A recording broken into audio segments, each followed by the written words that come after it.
So అంటే మీరు child ఆర్టిస్ట్‌గా అంటే చాలా మంది హీరోస్‌తో వర్క్ చేశారు. ఇప్పుడు వాళ్ళందరిని మళ్ళీ కలవడం జరిగిందా? లేకపోతే చేస్తున్నా అండి, అందరినీ కలుస్తున్నా మెల్లమెల్లగా. అంటే వాళ్ళకి కూడా of course they are all busy in their own schedules. And నాకు కూడా ఏంటంటే పర్సనల్గా సినిమా చూసిన తర్వాత వాళ్ళు జెన్యున్గా రెస్పాండ్ అవుతే I think that is a huge Boost for me.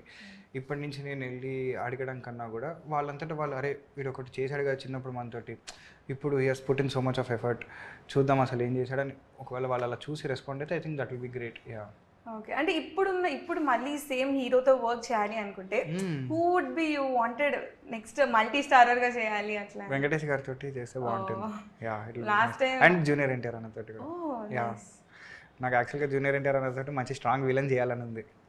అమ్మా మీకు హీరోయిక్‌గా విలన్‌గా రెండు అంటే ఫీచర్స్ అట్లనే ఉన్నాయి. ఏదంటే అది చేద్దాము కానీ బట్ ఎస్పెషలీ ఎందుకో మరి తెలియదు కానీ జూనియర్ ఎన్టీఆర్ అన్నతోటి మాత్రం వేసి గట్టిగా ఇట్లా 1-on-1 పడాలని చెప్పి ఉంది నాకు. యా. ఓకే.